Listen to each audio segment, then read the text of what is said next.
Well, hello and welcome, and thank you for joining us for this newest episode of Ask Antar.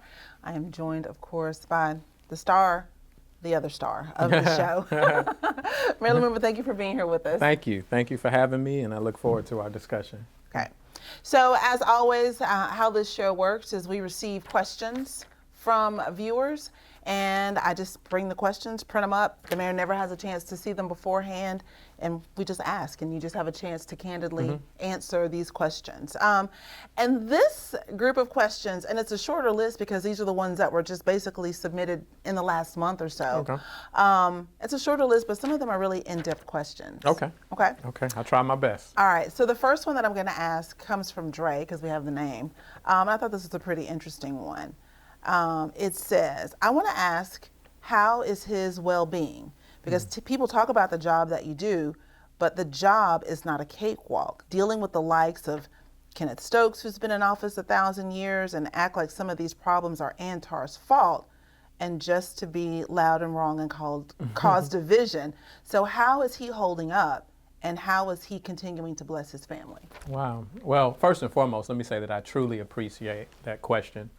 To be asked how I'm doing means a great deal to me. And the answer is I'm doing fine. I'm doing well. Is every day easy for me? No. Are there a lot of challenges that we confront? Absolutely. But I try not to get too high or too low. When we have successes or people want to praise certain things, I try not to allow that to attach too much to my ego. And at the same time, when there are challenges, I try to remember that we've had some worthwhile pursuits and victories, so not to get too down in the dumps. So I think that having that balance is necessary in this job.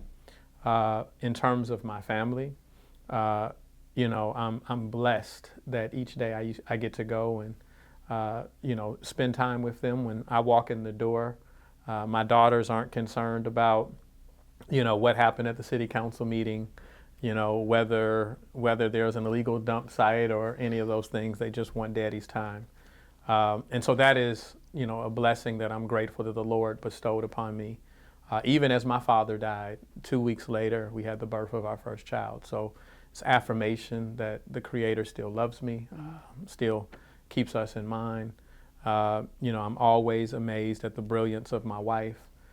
So I enjoy hearing about her pursuits, her passions, the things that lead her. She's an incredibly gifted woman. I'm learning about her gifts more and more each day. So I'm doing well, and I ask that people continue to pray for me, continue to pray for the city. But I don't want anybody to believe that I was somehow naive about the challenges we have in the city and the politics of running a city. The people you confront, the things that they say. I think that it's more worthwhile that they pay attention to those people. If someone always has something negative to say, if someone is always looking to draw the negativity out of things, but can never lean on anything positive or build, right? I believe in the words of Ruha Benjamin, a professor who said, listen, we must not only dismantle the world we don't want to live in, we must be the most active participants in building the one we do, right? And so you have to be not only looking at the things that you dislike, but putting forth solutions to how you build a better place than we already have. All right. So I have to ask, because, and it's not on the paper, it's just me asking, when it's time for you to decompress, like I am light candles, I do incense too, Luther Vandross wine, and that's no kids, that's my decompression time. So what does the mayor do? Well, Big Luther or Little Luther? Always Big Luther. Okay, I got you. Well, I love Luther as well, but that isn't my typical way to decompress. So, I love watching shows with my wife. Our way of having a little time together. We love crime mysteries. Not trash TV. That's what I was getting. No. We watch crime mysteries, and so we'll get up next to each other and say, "You want to watch a murder?" Right? And so that's how we do that. So that doesn't sound good, but that's how we do it. Then I'm a big sports fan. So my Lions have finally given me a reason to cheer. They're winning the Super Bowl next year, so I'll be cheering them to the very end. But I am, here's the secret about me. I give my energy to people. I love people, I try to be cordial and friendly. But a big part of my personality is that I am a bit introverted, right? Who would guess that? Yeah, I am a bit introverted. And so, just having some time to sit with myself and be quiet.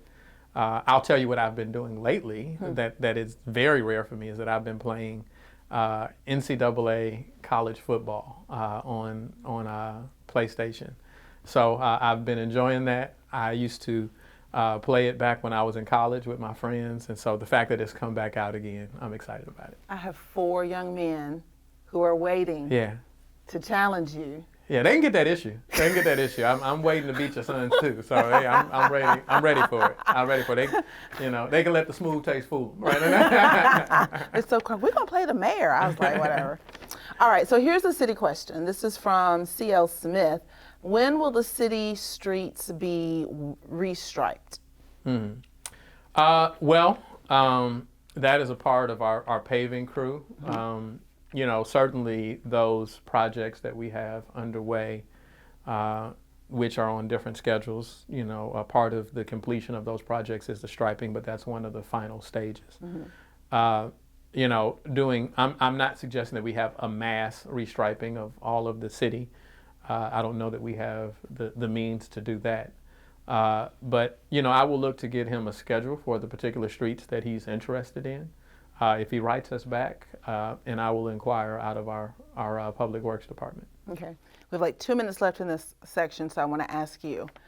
This is from Mr. Curtis. Do you still love the city of Jackson and its people? Absolutely. Absolutely. I love this city. I think that moving to Jackson was the best decision my parents ever made. This is the place where my parents are both laid to rest. I've mentioned this before. I have a very large family. My dad was one of 8. My grandmother was one of 15. My mom, while she only had her sister and herself, my grandmother came from a big family as well. My dad's side being from Detroit, my mother's side being from Washington, D.C. And I don't actually have, outside of my daughters and my sister, any blood relatives in Jackson. Wow. But I've spent more time with my neighbors and friends in Jackson than I have my own blood relatives. So they are family to me, right? I have so many fond memories of what it meant to be raised in this city. So I love these people. And that's sometimes, that's all the time what drives me. Sometimes when I'm in a battle over an issue or talking about, our relationship with the state, people think that it's some type of hatred that drives me, when it's actually the love. It's the fact that I love people and I want better for them. And sometimes, and in some instances, I see more for people than they may see for themselves. Okay, that's a great place to stop. So I feel like I took it easy on you. I got you. And gave you some softballs. So when we come back, we'll have some harder questions. Stick with us, don't go away.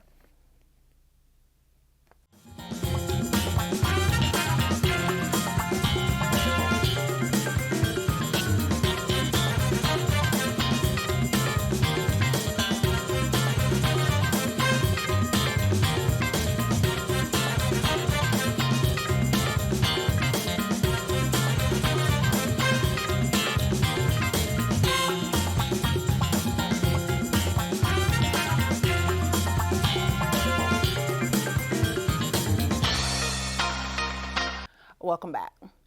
So here's some more questions. This question comes from, which one do I want to go to? Okay, let's go to, this one comes from Jackson Citizen.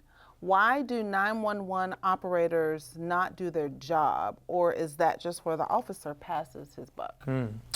Well, let me say this. I don't know who the person is who submitted that question, but I would like more information if they know of a specific instance of misconduct of a 911 operator so that we can look into it and address the situation.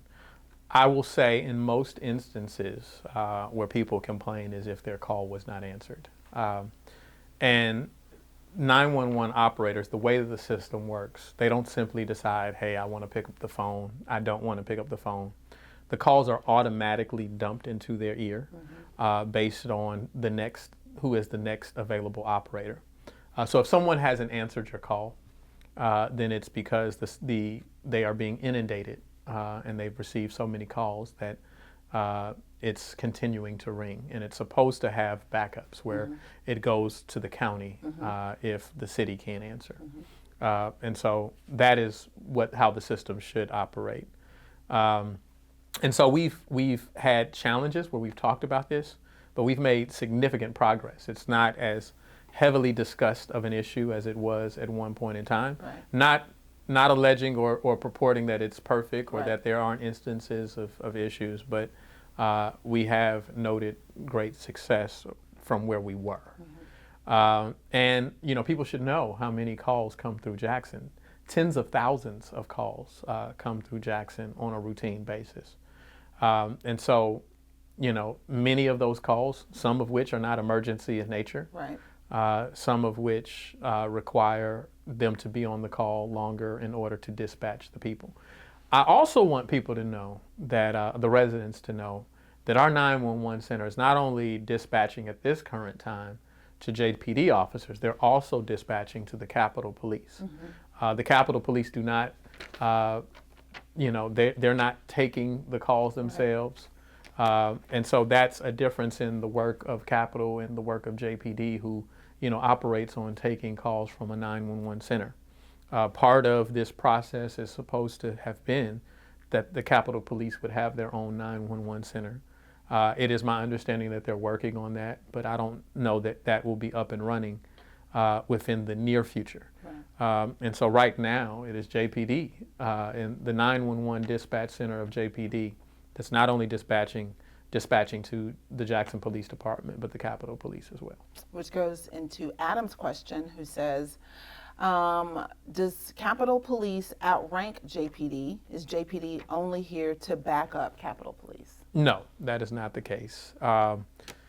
Capitol Police and the Jackson Police Department have concurrent jurisdiction within the footprint of the Capitol complex. And the Jackson Police Department has broader jurisdiction throughout the city of Jackson. Now, that is the way it is designed right now. I'm not, stating that I'm in agreement with how the system is, but that is how it is currently structured. They are stated to have primary jurisdiction within the Capitol complex, which means that they're the ones who receive the first call. They're the ones that are supposed to respond to incidents within their footprint. But the Jackson Police Department still have arresting powers. They still have the ability to deal with crimes and circumstances within the entire corporate limits of the city of Jackson. Okay. I have a question here from Ms. Cornelius. What actions are we as citizens supposed to take about squatters trashing a neighborhood? And then she's talking about an area of road of remembrance where squatters are dumping personal belongings and stealing utilities. Well, calling the authorities so that we can respond to it, and that's what we're trying to do. Now, if they're stealing utilities, then that's people taking copper. I'm assuming that she's referring to, and the police department wants to respond to that. Now, here is the challenge: when a squatter is on private property, the Jackson Police Department can't just look at that individual and assume, hey, you're not supposed to be there. It has to be initiated by the property owner for the Jackson Police Department to act. And so sometimes people get frustrated because they see squatters in a property, and the Jackson Police Department can't make the determination on the fly, even if it appears to them that the person is not supposed to be there. They can't make that determination. They need a call from the owner of that property saying, listen, I have someone who's trespassing on my property. I need help. I need your support. And in that instance, they can respond. Okay. Charles says, can you direct me to the department that will handle stray animals? I have a dog that I fed once and he refuses to leave.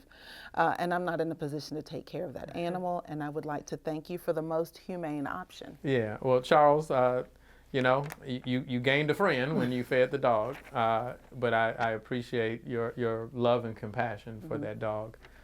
We do have an animal control division, but that division is currently not housing animals. Right. And the reason that they're not housing animals is because the conditions of that facility was not up to par.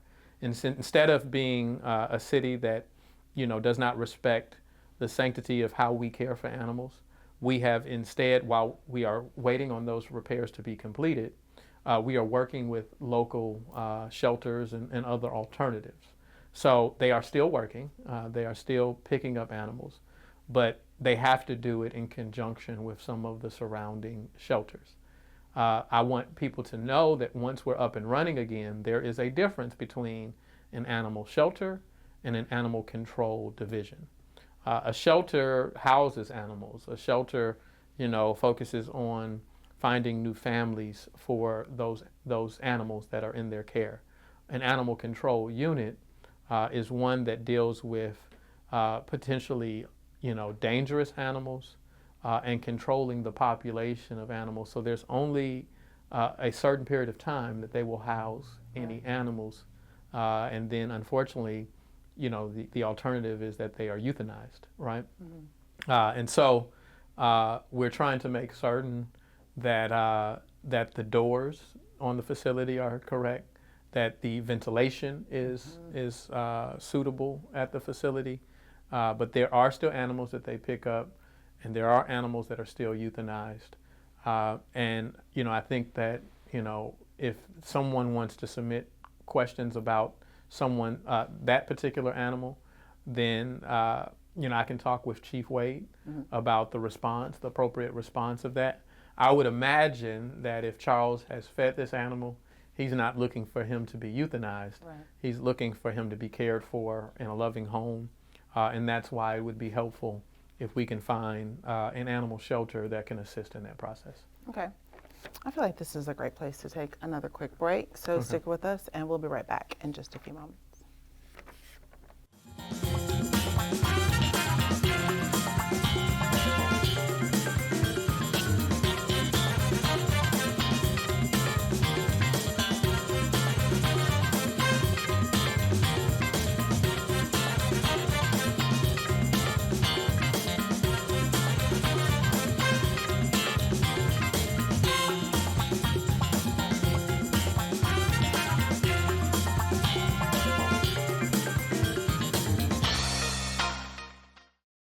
Welcome back to Ask Antar.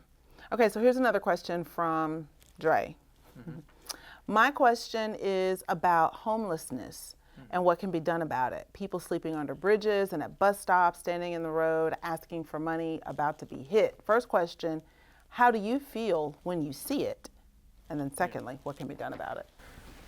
Well, I'm most saddened and moved by, the worst of human conditions. And so when I see homeless people with very, very few solutions at hand, then that troubles me. I think that we should never be in a position where we're trying to criminalize poverty. And most people are concerned with the unsightliness of homelessness, and they want a quick solution to it. And the reality is that the state of being homeless is a condition that requires programmatic solutions to it. So not only should we be looking at transitional housing, we should be determining what has led to people being in that state of being unhoused to begin with. What percentage of that population, first of all, what is the total percentage? What percentage of that population is homeless because of a lack of housing? And what percentage of that population is homeless for a lack of services? Meaning drug addiction, mental health challenges, being aged out of the foster system, foster care system. Those are just some of the contributing factors. And so if we're sincere about dealing with that, then we have to have a space that provides not only housing for people to get back on their feet, but provides those services. Also understanding that just because someone is unhoused doesn't mean that they're absent the desire for dignity, right? So when we look at non-congregate housing as a solution, what is unique about that and what has demonstrated success in other cities is the fact that people have the dignity of having their own bathroom, having a space that they can wash and clean for themselves, and feel like they have something of their own, right? So we need to be able to deal with that. Even on the mental health side, sometimes, there's a misunderstanding. Some people don't like the way that they feel on their medication. Some people can't afford their medication, and they medicate in other ways. So even when we talk about those that are addicted, they may not be able to afford the medication that they need. They may lack, identification. If you're going to a pharmacy, you have to have ID. What is on your ID? Your residence, right? So you can't have an ID without, and say I'm a resident of the city of Jackson, right? In its general sense, right? So these are contributing factors that we have to deal with. And if we're able to create solutions, programmatic solutions that make certain that we can deal with the unhoused population, and have a sense that no one is unhoused for more than 30 days outside of choice, then we can also look at that and smaller population that chooses to live in an unhoused condition, and we can be more prescriptive in that way. But until we have some real solutions to bear, then it becomes challenging just to round everybody up, arrest them, and say, listen, it's no longer unsightly. We need to be able to put forth solutions. When will Old Canton Road be repaved? There's a lot of patchwork and deep dips in the road that cause damage to your vehicles. We need a final solution, not a temporary one. Please and thank you. From Tanya. Well, I appreciate that call, Tanya. Old Canton Road is a long road. Yes. We've repaved some significant portions of Old Canton. And when we've done that, we didn't just simply look at a temporary solution. There are a number of roads in the queue. I can't promise a date on the portion. First of all, I don't know what portion she's talking about on Old Canton. I'd need to know more specifically. I do ride Old Canton. I could guess, but I don't know precisely. So, right now where our focus is on neighborhood streets. We've done a significant portion of the major thoroughfares like Old Canton Road. Not to say that we're done, not to say that we're not going to still pursue major thoroughfares, but with our 1% dollars, we're now trying to go into neighborhoods because to date, most of the neighborhood streets have been done by the county, while the city focused on major thoroughfares. We've paved more miles of road than any administration in recent history, multiple administrations combined in recent history. So I think that the evidence is there that we're sincere about pursuing this. The reality is that we don't have endless resources to do all that we want to do. So we have to identify what are some low-hanging fruit options of what we can do, accomplish those, and check them off the list. I want her to know that her concern and her frustration is valid. That she should desire a better street. I'm assuming near where she lives, and that this administration is pushing towards that. But I also have to shape expectations, and I owe her honesty, and it would be inappropriate and dishonest of me to say that, hey, that one's up next, or we're going to knock them all out soon, because that's not consistent with reality. My goal is always to bring in the resources in order to take care of these projects. We've been successful in that, but there's a lot more work to do going ahead. Okay. I have a question here from Mr. Arbuckle. It's not my question. I got you. No blame to you. Okay. He says, why do you hate white people? Well, first of all, Mr. Arbuckle, that would be a ridiculous, assumption within your question. I do not hate white people. I love all people, and I believe I should fight for all people. in my fight for all people, I recognize in instances where certain communities have been disproportionately represented and treated. And so I sound off on those issues because they're more prevalent and I see them. But I want the prosperity of everybody.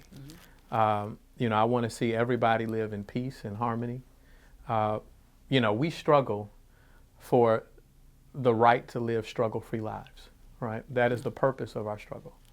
And so, just to give him a sense of who I am and what are my priorities, I have people in my family that Mr. Arbuckle would never imagine that they're black, right? So my family, and I'm grateful for the diversity of my family. My family looks like the United Nations. It looks like the Olympic Games, right? And I love each and every one of them. And so, Mr. Arbuckle, I don't hate anyone. I don't hate white people. I love all people. And I am a proud black man. And my pride in being a black man should in no regard represent to him that I hate anyone else, especially white people. Okay. Well, one more question, just really quickly. This is going to air in September. So you would have gone to the DNC. Yes. What are you looking forward to in 30 seconds or less? First experience. I don't know what to expect. I'm excited. Democratic National Convention, Yes. for people who don't know what DNC Yes. is. So I don't know what to expect, but I had no idea when I agreed. Our state party chair asked me to go, that it would be an exceptionally historic DNC, and that the normal democratic process by which people secure nomination and votes, that didn't happen this time.